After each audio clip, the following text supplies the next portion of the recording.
Elhamdülillah sizde de uşunday жерге жеткирген, жок жерден жараткан, кычыраган күч берген, акыл эс берген, өңүт түс берген, ушунчалык сулуулук берген Аллахка мактоолор болсун. Аллах Субхана Таала ушунчалык мээримдүү, ушундай ырайымдуу, ушундай бооркер. Аллах Субхана Тааланын ырайымдуулугу чексиз. Аллах Таала эзелтеден бар, анын башталышы жок. Аллах Таала ар дайым болуучу, анын аягы жок. Аллах Таала тирүү, ал эч качан өлбөйт. Аллах Таала ар дайым туруучу, ал эч качан уктабайт. Аллах Таала ырыскы берүүчү, аны эч ким кайтара албайт. Ушул убакка чейин эмне болду? Бардыгы Алланын буйругу менен болду. Азыр эмне болуп жатат? Ал дагы Алланын буйругу менен болуп жатат. Мындан кийин эмне болот? Ал дагы Аллахтын буйругу менен болот. Аллахтын буйругусуз канчалаган борон, шамал, куюн, чапкын болсун, Аллахтын буйругусуз жерден бир чаң көтөрүлбөйт. Канчалаган аттары тапырап жүгүрсүн, Аллахтын буйругусуз жерден бир чаң көтөрүлбөйт. Канчалаган уруш кыйын, согуш болсун, Аллахтын буйругусуз бир чымын деле өлбөйт. Бардыгы Аллахтын буйругу менен болот. Май яхдихиллахи фала мудилля ла ва май юдиллиху фала хадия ла. Аллах кимди туура жолго баштаган болсо, аны адаштыруучу эч ким жок. Аллах кимди адаштырып койгон болсо, аны туура жолго баштоочу эч ким жок. Эгер Аллах адаштырган болсо, аны пайгамбар деле туура жолго баштай албайт. Аны алым, жөнөкөй эч ким аны туура жолго баштай албайт. Аллах Субхана Таала пайгамбарыбызга ачык айттыга: "Иннака ла тахди ман ахбабта, валакинналлах яхди ман яша." Сен өзүң көргөн, жакшы көргөн адамды туура жолго баштай албайсың. Балким Аллах кимди жакшы көрсө, ошону туура жолго баштайт деди да, урматтуу тууган. Пайгамбарыбыз өзүнүн караган Абу Талибти ушунчалык жакшы көрөт эле. Ошонун ислам диниге киришин ушунчалык үмүт кылат эле, каалайт эле. Кайра сунуш кылат эле. Ушул келмени айтып коюңузчу, ушул келмени айтып коюңузчу деп, айтпай дүйнөдөн кайтыш кылды. Ушунчалык кайгырды, ыйлады. Аллах Субхана Таала аят түшүрүп койду. Сен өзүң жакшы көргөн адам туура жолго баштай албайсың. Балким Аллах кимди жакшы көргөн болсо, ошону туура жолго баштайт деди да. Аллах ушул отурган сиздердин бардыгыңыздарды ушунчалык жакшы көрөт. Ошондон Аллах Таала сизге ыйман берди. Ошондон Аллах Субхана Таала сизди эмне кылды? Бүгүн жума күнү мечитке алып келди. Сиз акылдуулугуңуздан келген жоксуз, же бекерчилигиңизден келген жоксуз, бош отурам ансыз деле барып келейинчи деп келген жоксуз. Аллах сизди жакшы көрөт, ошондон алып келди. Пайгамбар саллаллаху алейхи вассалам айтат: Аллах кайсыл бир пендесини жакшы көрсө, Жабраил периштеге айтат: "Эй Жабраил, мен мына пендемди жакшы көрөм, сен дагы жакшы көргүн" дейт. Ал пендеден Жабраил периште жакшы көрөт. Андан кийин Жабраил периште ааламдагы периштелерге жар салат: "Бул инсанды Аллах жана мен жакшы көрөм, силер дагы жакшы көргүлө" дейт. Андан кийин жер бетиндеги инсаниятка жар салынат: "Бул инсанды Аллах, Жабраил, жалпы периштелер жакшы көрөт, силер дагы жакшы көргүлө" дейт да. Ошондон караң, бардыгы сүйкүмдүү, ушундай жакшы көрүмдүү, Эми көчөдө барсаңыз да бирөө карап туруп "Ассаламу алейкум" дейт да. Тааныбайсыз анычы. Таң каласыз, "Ва алейкум ассалам." Аялыңыз сурайт: "Ким бул?" депчи. "Билбейм. Анан неге салам берди" дейт. Жакшы көрөт Аллах Субхана Таала. Ошон үчүн салам берди деди. Аллах ошон үчүн салам берди, урматтуу. Кара, жүзүңүздө нур жаркырап турат, Аллах жакшы көргөндүгү үчүн.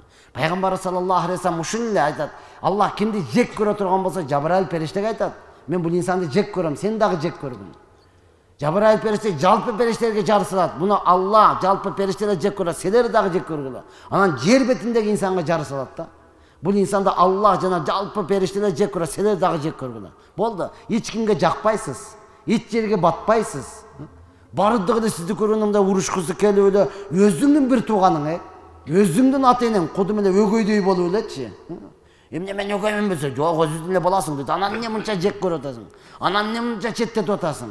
Анткени жокорттон өкүм келген, урматтуу тууган. Жокорттон чечим чыккан.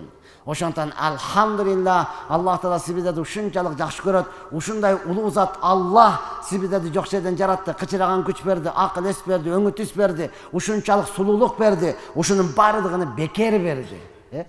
Бекер берди да, урматтуу тууган. Эмне максатта, ошол келген максатыңызды билип туруп, ошонун негизинде жашасаңыз, эки дүйнөдө бактылуу болосуз. Максатыңыз эң негизги кымбат, эң кымбат бул максат. Келген максатыңызды билиңиз, урматтуу тууган. Биздин бул аламга келген эки эле максатыбыз бар. Биринчи, бардыгыбыз иман келтирдик. Ла илаха иллалла дедик, Машалла. Эми бир Алладан башка сыйынууга татыктуу зат жок, акыйкаттан жок. Ошого сыйын, өкүмүн аткар, намаз оку, ороза карма, ажыгы бар, зекетиң бер, түз жүр. Жетиштүү болобу? Жок, жетиштүү болбойт. Неге? Биз ла илаха иллаллах деп токтоп калган жокпуз го. Балким буга коштук Мухаммад Расулуллах. Мухаммад Алланын элчиси деп коштук урматтуу тууган. Эми экинчи биздин максатыбыз эмне экен? Ошол пайгамбар чакырган нерсеге чакыр. Ошол пайгамбар жүргөн жолдо жүр. Ошол пайгамбар кылган ишти кыл. Ошол пайгамбар кылган сүннөтүн аткарган урматтуу тууган. Мына ошол эки максат да. Эгер ким ушул эки максатты кылбаса, кылса деген бул билбесе, билген менен амал кылбай турган болсо, анда башка ордуга эки максат келет да. Бош орунга сөзсүз башка нерсе келиш керек да, урматтуу тууган. Азыр бүгүнкү күнү ошондой абал келип калган учуру да. Эки максатыбыз башка максат келип калды. Не деген максат? Жеш үчүн иштеш керек, иштеш үчүн жеш керек деген максат да. Баардыгыбыз ошондой болуп калдык да бүгүнкү күнү. Иштеш дагы керек да, туура адамла деп коюп элечи. Иштеп калдык. Анан эмне болуп калды? Жеш үчүн иштеп калдык, иштеш үчүн жеп калдык. Кандайча жумуш болсо айтасың, чай ичип ал. Неге? Азыр иш кылабыз. Өлдү, эми бу торпок тойтоюп атат, Неге? Азыр иштейт экенбиз деп тоюп атат да. Барып ысыкты ысык, чаңды чаң дебестен иштеп атат. Не дейт? Кулдай иштесең байдай жейсиң деп атат да. Айланып кетейин, мусулман, ибадат кылыш үчүн жеп, ибадат кылыш үчүн иштеш керек да. Ал нерсе калбай калды да. Ошон үчүн бүгүнкү күндө менет, бүгүнкү күндө жакшылыкка чакырып жамандыктан кайтаруу жалаң гана мусулманга болуп атат. Ар бир мусулман максатын билмейинче, ар бир мусулман ушул жолго келмейинче, ар бир мусулман урматтан оңолмойнча эч качан арзанчылык болбойт, эч качан тынчтык болбойт, эч качан бейпилчилик болбойт, эч качан жыргалчылык болбойт. Эми алхамдулилlah бүгүнкү күнү муфтиятыбызда берилген темабыз урматтуу тууган Ханафи мазхабында экен. Бүгүн муфтияттан берилген темабыз мына ушундай. Албетте пайгамбар саллаллаху алейхи ва саллям пайгамбар болуп келди, арабтардан келди. Ал учурда динге чакырды, бардыгы динге келди. Ядхулуна фи диниллахи афважа. Алла Кур'анда айтканда, жакында не болот? Ислам динине адамдар топ-топ менен, уру-уру менен кире баштайт. Топ-топ менен келди, уру-уру менен кирди. Ар бир арабтардан башка коомда да кабыл ала баштады. Албетте пайгамбар саллаллаху алейхи ва саллям түзмөтү сахабаларга жеткирди. Сахабалар аны укту, Кур'андын маанисине, Кур'андын тафсирине, пайгамбар саллаллаху алейхи ва саллям айткан сөздөрүнө, хадистерине, шархтарына толук өздөрү түшүндү. Машалла, алар эмне кылды? Өзү пайгамбарды ар бир өзүнүн жолунда пайгамбарды гана ээрчип кете беришти. Жамаат көбөйдү, эл көбөйгөндөн кийин урматтуу тууган, уру эл, Аллах Кур'аны Каримде айтат: "Ва жаалнакум шууба ва кабаила литаарафун." Биз силерди уру эл кылып койдук. Эмне үчүн? Литаарафун, бири-бириңерди тааныш үчүн да. Бөлүнүш үчүн эмес, жарылыш үчүн эмес, жеккериш үчүн эмес, биз ак сөөкпүз деш үчүн эмес, балким бири-бириңерди тааныш үчүн. Эми бул некен? Тааныш үчүн. Бактияр келип кетти. Кайсы Бактияр? Бактиярчы? Кайсы Бактияр? Бактияр да. Бактияр толтура го. Бактияр да деп эле тура берсең некен? Тааныш кыйын болот экен да. Жана Баткенден, өзү да Григорьевкада окуп кеткен, Таштанкарынын шакирти, Нойго туурусунан ошолбу. Бул не болду? Тааный турган болду да. Бул мына ушундай тааныш үчүн урматтуу тууган. Мына жанагы Алшер бир тууган, кайсы уйгурчу, палан бир тууган, кайсы дунганчы. Бул тааныш үчүн экен да. Бөлүнүш үчүн эмес. Эми мына ушундай кылып Аллах хасанат атты. Эми ар бириге Аллах хасанада өзүнчө салт санасын, өзүнчө тилини берди. Ар бир келгенден кийин булар Куранды түзмө-түз түшүнбөй калды. Куранды түзмө-түз түшүнүү ал жакта турсун, окуганды билбей калды да. Туурабы? Азыр көпчүлүгүбүз Куранды ачып окуганды билбейбиз да. Карап туруп эле, бул жагыданбы? Бияктан окуп турбайбы? Карака депчи. Сиз шуну жаттагансыз да? Деп эле таң калып элечи. Бардыгы Кураныбыз бар үйдө, ана чоң атамдан калган ыйык китеп деп чаң басып жатат, бирок турат да. Аллах хасанаты Алла аны сактап коюш үчүн берген эмес. Алла Таала окуш үчүн берген. Бүгүнкү күнү анын маанисине, тафсирине, сабабын нузул, качан, кимге түшкөн, эмне себепте түшкөн, аны ойлонуш ал жакта турсун, ачып окуганды билбей калдык да. Хадистерди окуганды билбей калдык, бул арабча турбайбы депчи. Анан анын маанисин каяктан билесиң, анын тафсирин каяктан билесиң, анын хадисти каяктан билесиң, анын шархын каяктан түшүнөсүң, урматтуу тууган. Ошондон Аллах субхана таала сиз биздерге не кылды? Пайгамбар саллаллаху алейхи ва саллям дүйнөдөн өткөндөн кийин сахабалар, алардын доорунда сахабалар, пайгамбарды көргөн сахабалар, аларды көргөндөрдү не дейт? Табииндер. Анан Аллах субхана таала Фарс элинен Нуъман ибн Сабит, Сабиттин баласы Нуъман деген адамды чыгарды. Ал сахабалар, пайгамбардын дос сахабалардан илим алды. Өзү табиин болду, урматтуу турган. Пайгамбардын хадистерини, аят хадистерди кимге качан түшкөн, аларды шарыктап, не кылды? Кийинги муунга оңой болсун, кийинги муунга түшүнүктүү болсун деп туруп, ал не кылды? Фихи маселелерди түзүп туруп, бизге Хидая, Туура жол деген китепти жазды дагы бизге калтырып кетти да. Калтырып кетти, урматтуу турган. Biz бүгүнкү күнү мына ошол. Оны Ханафи дегени кебир алымдар өз айтат, бул Ханафи таза жол десе, жок, кебирлер мына Ханифа деген кызы болгон, ошону лакабыдан калган Ханафи дейт. Өзү Нуъман ибн Сабит. Анан имам Аззам деп коебуз, улуу имам. Андан кийин 4 имам, имам Аззам, имам Шафи, имам Малик, имам Ахмад. Булардын эң улуусу, керек болсо ушул үчөөнүн устазы, табиин, сахабаларды көргөн, сахабалардын өзүдөн сабак алган. Мына ошол не кылды? Улуу имам биздин жол башчыбыз болду. Биз мына ошонун жолунда, мазхаб дегенде жол дегени. Мына ошонун жолунда көрсөтүп берген, түзүп берген нерсесине кетип атабыз. Ооба бүгүнкү күнү алхамдулилла чет жерден, башка элден илим алып, курбанчылык кылып, окуп келгендерибиз келип атат, урматтуу турган. Бирок ошол эле учурда кургазарды кенен албай жатат да. Өтө тар болуп, машалла кенен алгандары дагы бар, өтө туура түшүнгөндөрү дагы бар. Ошол эле учурда менсинген, же болсом терең кирбеген, же болсом бир эле мына биз элебиз дегендер келди дагы. Не деп калды? Имам Аззам рахматуллахи алейхинин жазган хадистерини жазып койгон Хидаядагы хадистерди бул заиф деп калды да. Не достоверный деп калды. Айlanayın bir tuğan, ilimdi alım, karım, ova siz 7 yıl, 10 yıl, 11 yıl okup geldiniz, kurbançılık kılıp geldiniz. Bırak oşunu düşününçü, İmam Azzam rahmatullahi aleyhin zamanasında zayıf hadis var mı de? Ya, oşunun zamanasında zayıf hadis var mı de hürmetli tuğan?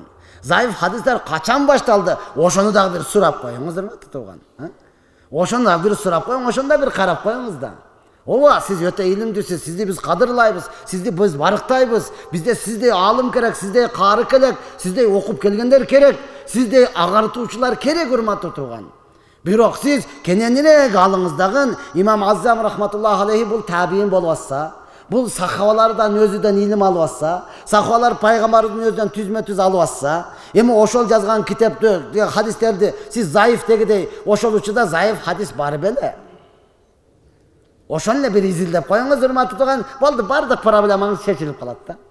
Бардык проблемаңыз чечип калат, урматтуу турган. Албетте, Куран, фих, Куран, хадис, фих, урматтуу турган. Фих маселесин толугу менен ошону чечип берген. Ар бирөөнү. Биз Куранды гана кармайбыз. Биз хадис менен гана кетебиз. Болуптур, бир хадис алып келип берсең не кылат? Мунун шархын караш керек экен. Муну сураш керек экен. Кимден сурайсың, урматтуу турган? Кимден сурайсың? Чечилген болса, бардыгы болса. Ошон үчүн алхамдулилла Орто Азия өзгөчө Кыргызстандын эмне кылат? Жалпы биздин кармаганыбыз, салттуу динибиз Имам Аззам мазхабында. Мына ошонун жолунда. Мына ошонун негизинде кетебиз, урматтуу турган. Ошондуктан ооба кээ-бирөөлөр эмне кылат? Кулагын жеткирейдиндай кагат. Бул деле пайгамбар сүннөтү, биз буга эч кандай каршы эмеспиз. Эч кандай каршы эмес. Ооба, пайгамбар саллаллаху алейхи вассалам айткан, силер намазда турганда кызыл ашыкка кызыл ашык, тизеге тизе, моюнга моюн, мүрүңөргө мүрүңөр бир болуп турсун депчи. Хадис бар, урматтуу турган. Бул деген сөз, караңыз, кызыл ашыкка кызыл ашык, тизеге тизе, моюнга моюн, мүрүңгө мүрүн тийип турсун. Бул деген сөз сапты тегиз ал дегени да. Макул? Тегиз ал дегени. Тизеңе тизең кам тийгизесиң сафта? Моюнга моюн кам тийгизесиң? Бул сафты албетте тегиз алсын, аралар бош калбасын деген сөз, урматтуу турган. Эми ушуга амал кылайын дейт да, анан кээ-бир туугандабыз, сен качкан сайын келе берет да. Сен качкан сайын келе берет. Жок, ал милдет эмес. Адам баласын бир фикый маселе боюнча намазга турганда, мына мүрүңүз канчалык? Бутуңуз ушунчалык эле турсун. Түшүнүптү? Эң алыска аралыгы мына ошончолук болсун. Жакынгысы бир кол бата турган болсун. Тийгизип албайсыз, урматтуу турган. Мына ошондой маселелерибиз толтура. Мына ошондон бүгүнкү күндө жалпы инсанат негизи мазхаб кармашлык бул важип. Yo, men кармайм. Макул, Куран, хадисти билген болсоңуз, машалла, аят тафсирлерди билген болсоңуз, өзүнчө, өз алдынча кеткен болсоңуз, сизге биз эч кандай каршы эмеспиз. Бирок калган карапайым ком сиздин деңгээлиңизде эмеспиз бизчи. Ооба, элге айтып ютубка чыкканыбыз менен биз сизчелик окуган эмеспиз. Биз сизчелик Куран тафсирди билбейбиз. Ошон үчүн биз айла жок мазхаб кармайбыз да. Айла жок мазхаб, биздин деңгээл сизчелик эмес, урматтуу тууган. Демек өзүңүз окуп келдиңиз, өтө бардыгын билип алдыңыз, өзүнчө алып кете бериңиз, машалла. Бирок билип коюңуз, урматтуу тууган, өзүнчө алып кеткенде каяка көбүрөөк кетип каласыз, нафсани жака көбүрөөк кетип каласыз да. Пайгамбар саллаллаху алейхи ва саллям айтышы боюнча, денеден кандайдыр бир кан чыга турган болсо, эмне кылат? Дара сынат. Бир хадисте айтат, пайгамбар саллаллаху алейхи ва саллям мурду канады, дара албай эле намаз окуду дейт. Энди не кыласыз, урматтуу тууган? Эгер имам Азамда болот болсоңуз, канадыңызбы, анда дарасында дарат аласыз. Имам Шафида болсо, мурдуңуз канадыбы, дарат албайсыз. Дарат албайсыз. Эми сиз каягыны кармайсыз, урматтуу ошондо? Мындай карадың, күн ысык, нормальный болот болсо, дарат ала берейин дедиңиз, мурдуңуз канат да. Мындай карадыңыз, күн суураак болуп, шартыраак жок болсо, мурдуңуз канат, дарат албай эле коеюн дедиңиз. Кээде аласыз, кээде албайсыз. Биздин мазхаб боюнча, машалла, өзүңүздүн махрамыңыз, аялыңызды кеңири кармап жүрө бересиз. Жолдо жетелешип, ак гүлдөр, көк гүлдөр ырдап жүрө бересиз. Эч нерсе болбойт. Имам Шафида колуңуз тийип кеттиби, даратыңыз сынды, урматтуу тууган. Энди не кыласыз? Энди не кыласыз, урматтуу тууган? Мына ошондуктан некен да мазхаб кармашлык, имам Азам рахматуллахин жолунда жүрүшлүк бул үчүн биз үчүн шараф, биз үчүн авторитет, урматтуу тууган. Керек болсоңуз караңыз, имам Шафи рахматуллахи алейхи. Алардын мазхабын кармагандар бизде Кыргызстанда 20 хуторда. Даргин туугандарыбыз ошону кармайт. Мен ошолордун колунда окуганмын. Бул жакта Григорьевканы таштаган кар устазы бүтүп кеткенден кийин ошол жерге барып окуганмын, урматтуу тууган. Ошол жерде биздин устазыбыз бар эле, Будум деген устазыбыз бар эле. Даргиндер эң урматтуу, эң сыйлуу, эң башыга кармаган имам ошол. Ошол устазыбыздын айткан дегени деген эле да. Ошол устазыбыз бар учурда Даргин ошол 20 хуторда бир дагы ит жок эле да, ит. Ит бакпагыла, ит бар үйгө периште кирбейт деген бардык амал кылат эле, бир дагы ити жок эле да. Алардан үлгү алсак болот, алардын эң кедейи 20-30 букасы бар да. Эмептеп мындай жашап атат да, шүгүр депчи. Орточолору да 500дөн жогору. Байларын элестетип бериңиз депми? Мына ушундай. Эми эгер алар көбүнчө биздегилерди иштетет аларчы. Бизге барып колда иштейт, сонун. Анан кээде кебирөөсү эмне кылат? Акыңды толук бербей койсо, азыр Будумга барып айтам десең, сразу чыгарып берет да. Кечиресиз, айтпама депчи. Ушунчалык сый-урмат татыктуу адам имамчылыкка бизди өткөрөт эле. Силер имам Азам мазхабдасыңар, силер өткүлө депчи. Устаз өзүңүз, жок, мен силердин аркаңарда туруп намаз окушум керек. Силер имам Азамсыңар дейт эле да. Ошол устазыбыз, машалла, сый-урмат кылгандыгы үчүн өзү сый-урматтын негизинде жан тапшырды да. Рамазан айында, таравихте, мечитте жан берди да, урматтуу тууган.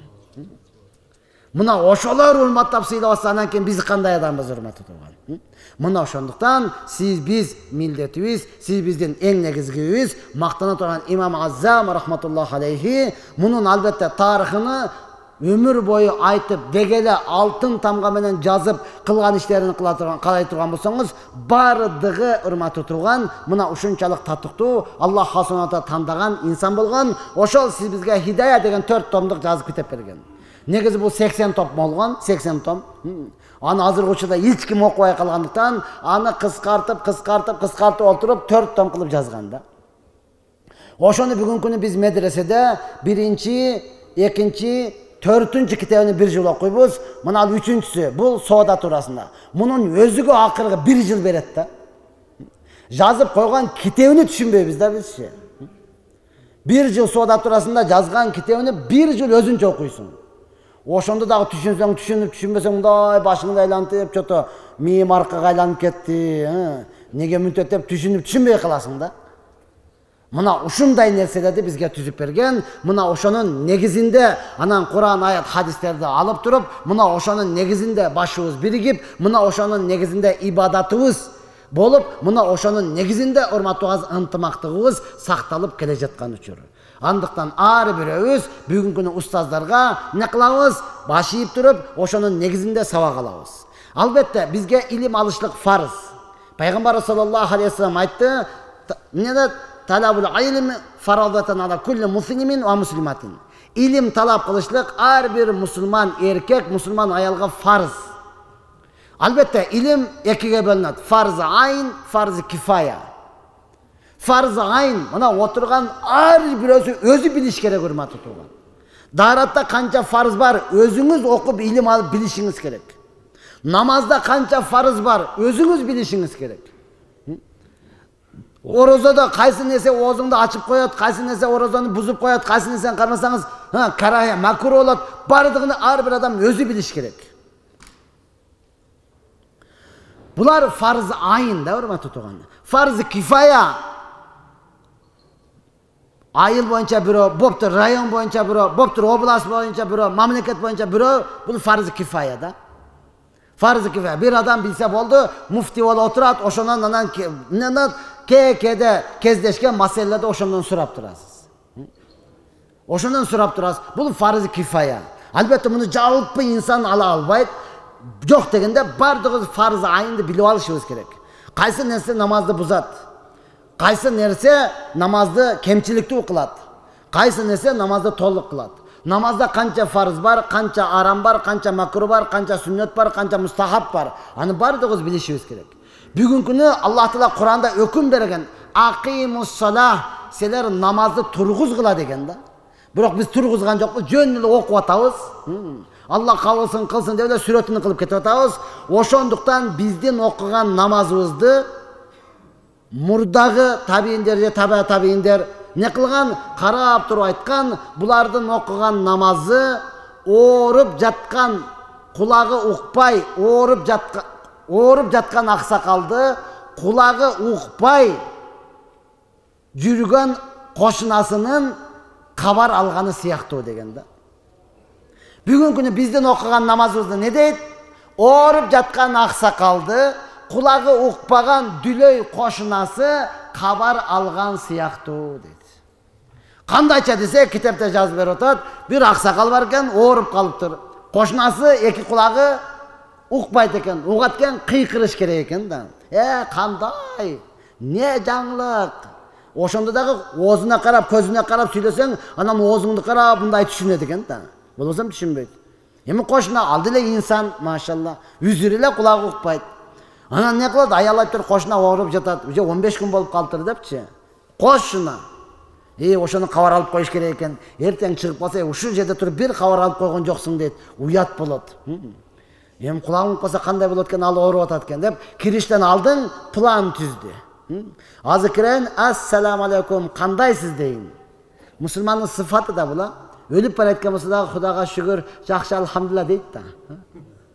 Эми баары не дейт? Ооруп жаткан болсо да Кудайга шүгүр дейт. Ошондой эле болуңуз, жалпы кошуналар ошону күтүп атабыз дейин. Анан сурайын, кайсы врачка көрүнүп жатасыз деп сурайын. Бир врачта айтат, укпасам деле, ошо сонун деп мактап коеюн. Өзү адеби мына ушундай да. Ооруп аткан адам кимге көрүнүп атат? Паланчыга, ошону мактап коюңуз. Ошол сонун, жакшы экен, өткөндө ошол дагы барып айыгып кетиптир деп коюң. Ол ооруп атса, ага барып көрүнүп атса, онун наследиясын дагы өлтүрбөң да. Туята, тапканың ошолбу? Ол малдыктыр ол дебейчи.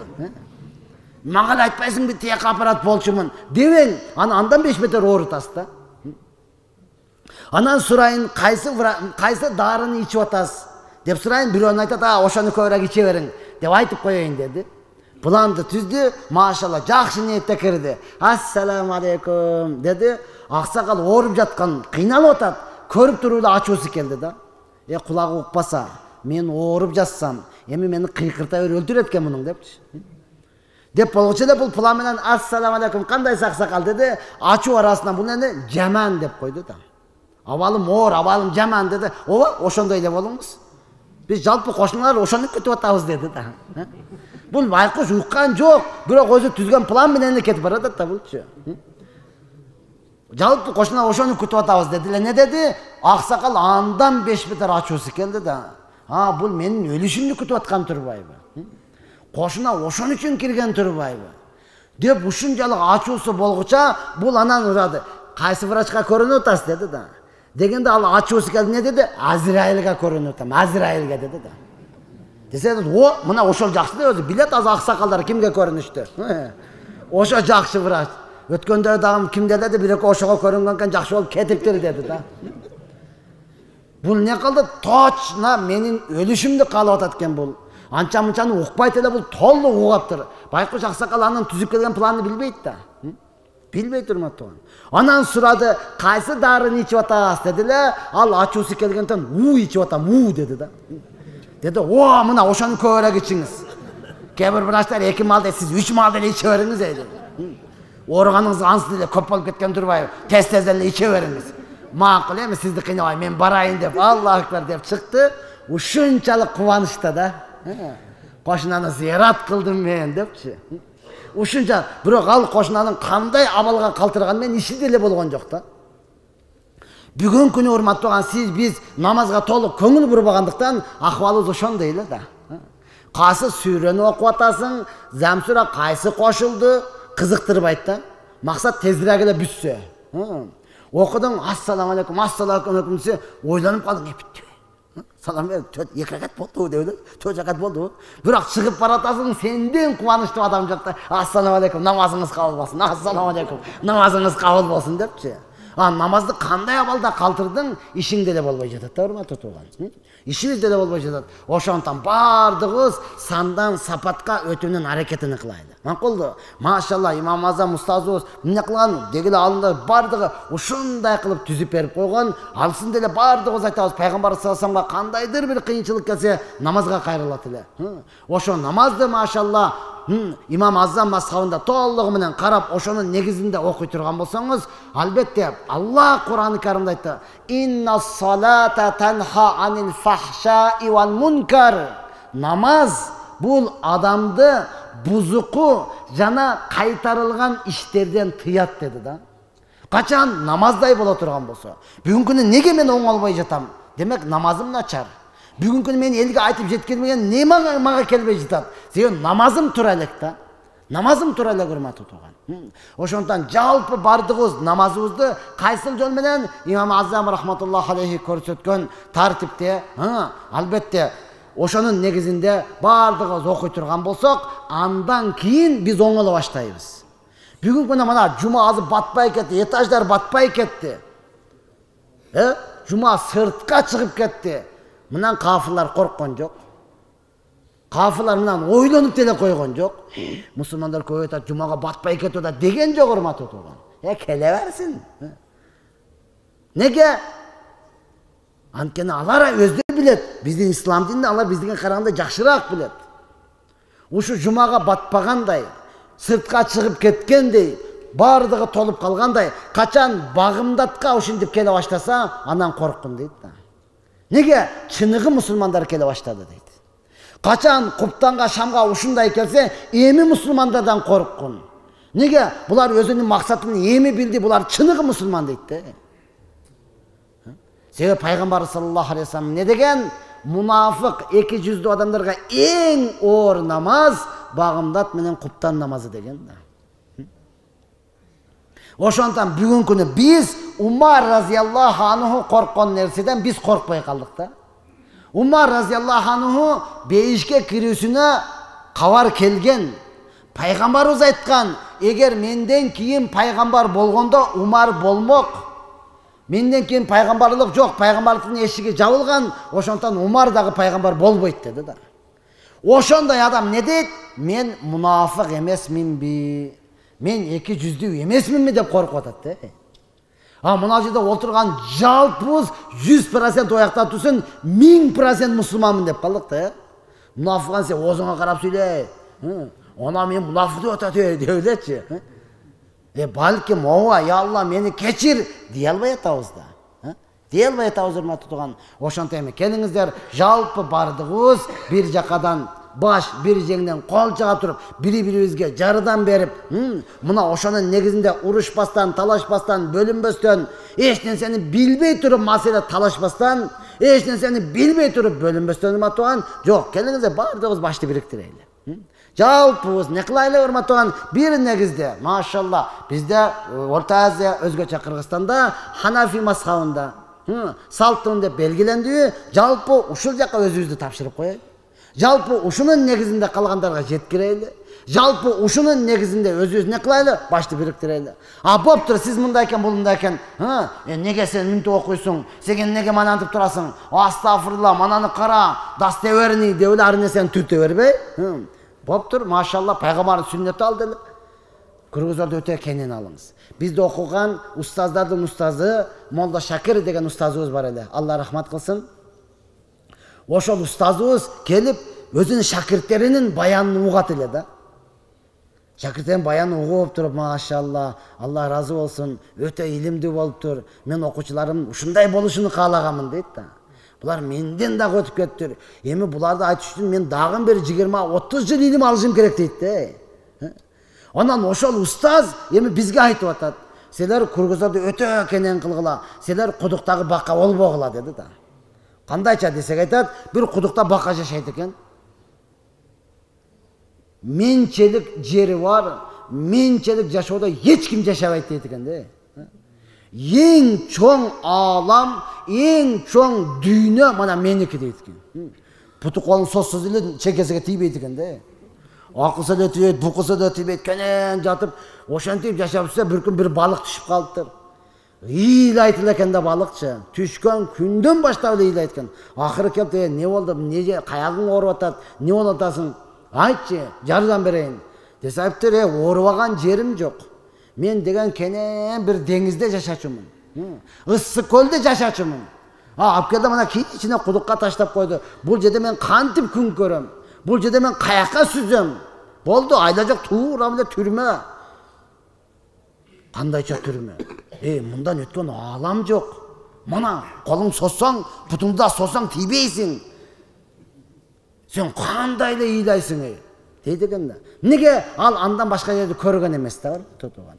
Көргөн эмес.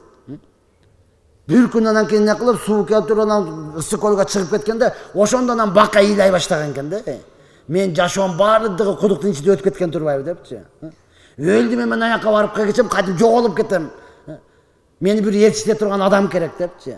Силер мына ушундай болбогула. Мен окуган эле болду, ушул эле дебегиле.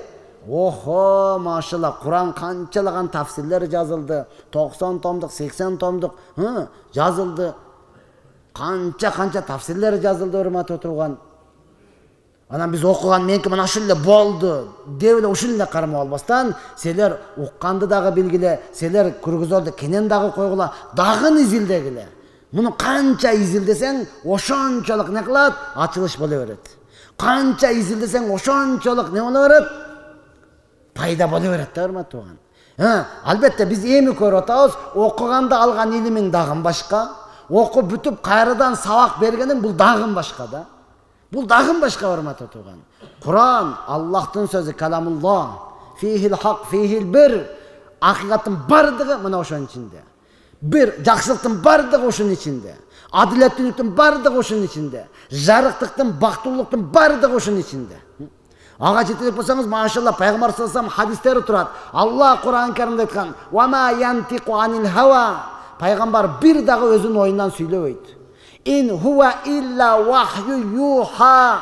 Эгер сүйлөгөн болсо, Алла кабар берген вахийни сүйлөгөн деди да.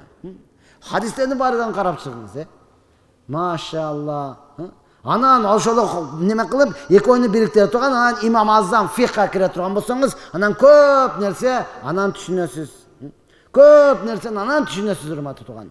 Ошондуктан азыр бөлүнүп, жарылып, сеники туура, меники туура эмес дей турган эмес. Караңыз, туура болсо бардыгын алыңыз. Машалла, мына тупа туура экен. Караңыз, бардыгы эмне кылат?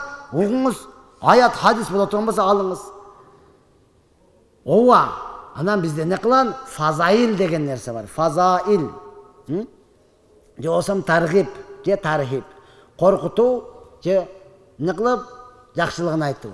Жакшылыкка чакырып, Tarhib degeni kızıktırуу, kızıktırуу, tarhib kızıktırуу, tarhib korkutuu. Fadail, fazileti, maşallah azı cemaat menen okusanız 25, gerek bolsa 27 daraja sowap alasız. Бұл фазаил. Намазға келбесеңіз, не болады? Bir ile sowap alасыз. Кабыл болобу болбойбу, анысы дагы белгисиз да, тутулган. Азыр караңыз, өзүнчө эле жолго чыгып сатсаңыз, муарекени 10 миңге сатасыз. Базарга сумга алып кирсеңиз, сумга 30 миңге сатасыз. Десе каяка барасыз? Эптеп сумдан эмес алган аракетин кыласыз да. Ошол эле буюм, бирок кымбатыраак сатылат да. Ошондон мүмкүн болушунча сумга кирип алып туруп, кымбатыраак сатылган экен. Бул жөнөкөй эле мисал урматтуу турган. Жөнөкөй эле. Мына ошондой эле. Намазды өзүнчө эле үйдө окусаңыз, бир эле сowap болот.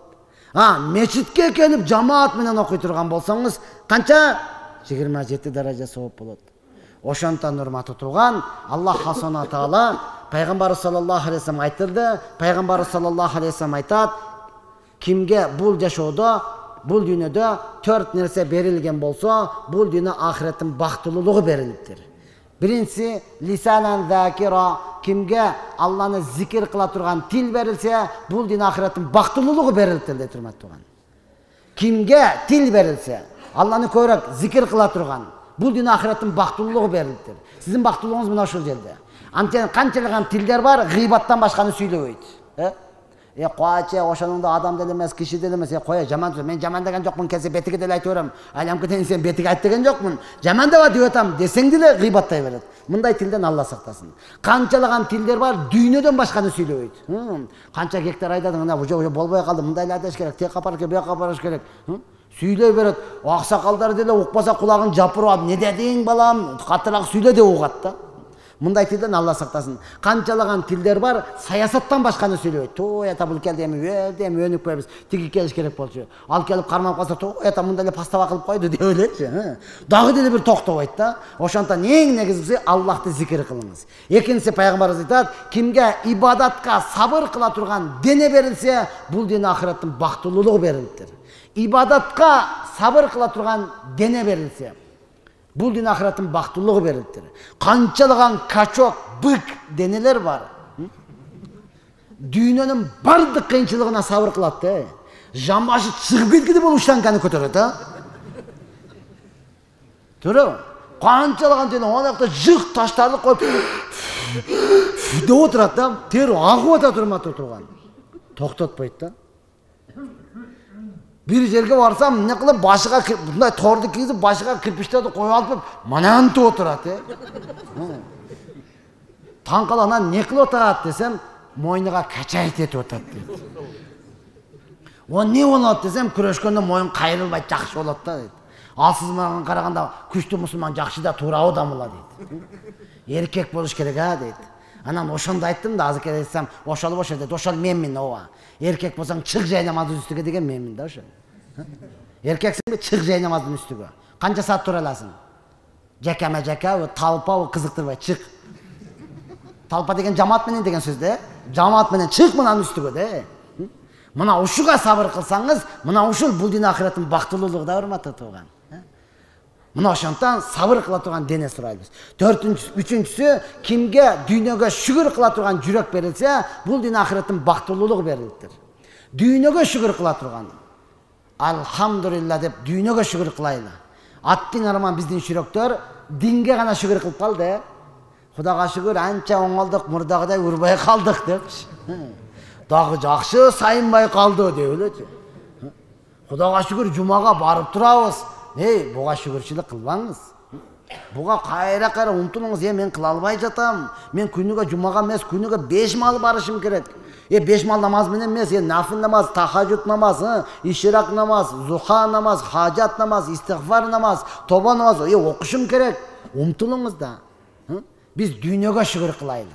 Алхамда бир калпагым барбы, жетеядан ашыл. Кудайга шүгүр айтып келем, дагы айтам. Каттуунан жебей калдык, Сиз эмес итиңиз дагы жебей калды го. Таштап койсоң жыттап коюп кетип барат, Арча беште окуп жүрсөк, мына тырат дамлаңыздар билет. Медреседе окуп жүрсөк, кой башы каралбай сасып кетиптир.